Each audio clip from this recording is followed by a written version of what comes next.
আমাকে আপনারা পরেও গালি দিতে পারবেন বললেন পূর্ণিমা। গত কয়েকদিনের টানা বৃষ্টিতে বন্যা দেখা দিয়েছে বাংলাদেশ সংলগ্ন ভারতের উত্তর পূর্বাঞ্চলীয় ত্রিপুরা রাজ্যে। বন্যার কারণে ত্রিপুরা রাজ্য সরকার ডুম্বুর জলবিদ্যুৎ প্রকল্পের বাঁধ খুলে দিয়েছে। ফলে গোমতী ও ফেনী নদীর পানি হঠাৎ বেড়ে বাংলাদেশের বিভিন্ন অঞ্চল তলিয়ে গেছে। মুহুরী, কহুয়া ও সিলোনিয়া নদীর পানি বিপৎসীমার উপর দিয়ে প্রবাহিত হচ্ছে।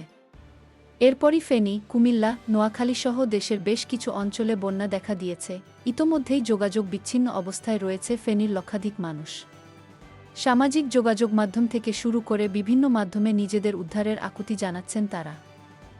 এমন অবস্থায় বন্যার্তদের সহযোগিতায় এগিয়ে আসছে দেশের সকল শ্রেণীপেশার মানুষ। সকলেই নিজ নিজ উদ্যোগে ফেনী, নোয়াখালী, কুমিল্লা, মৌলভীবাজারের মানুষের পাশে দাঁড়ানোর চেষ্টা করছেন।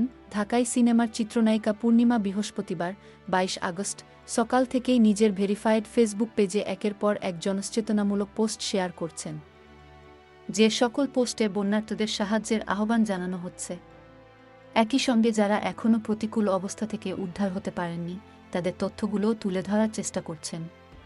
তবে শিক্ষার্থীদের আন্দোলন থেকে শুরু করে দেশের সমসাময়িক বিভিন্ন বিষয়ে শুরু থেকেই নীরব থাকা পূর্ণিমা হঠাৎ করে বন্যার্তদের পাশে দাঁড়ানোয় তোপের মুখে পড়েছেন। অনেকেই তার সরব হওয়ার সমালোচনায় মেতেছেন। বিষয়গুলো এই নায়িকাও টের পেয়েছেন, যে কারণে সমালোচকদের উদ্দেশ্যে একটি বার্তাও তিনি দিয়েছেন। বৃহস্পতিবার সকাল ৯টায় এক স্ট্যাটাসে পূর্ণিমা লিখেছেন, আমাকে নিয়ে বাজে মন্তব্য, গালাগালি আপনারা চাইলে পরেও দিতে পারবেন। এই সময় আসুন বন্যার্তদের সাহায্যে এগিয়ে আসি। পূর্ণিমার সেই পোস্টে অধিকাংশ ভক্তরাই একমত পোষণ করেছেন। তারা বলছেন, এখন সময় ঐক্যের, একে অন্যের পাশে দাঁড়ানোর। অযথা সমালোচনায় না মেতে পরস্পরকে সহযোগিতা করি। Tabassum Eva Jenny, desk report, BE news, Dhaka.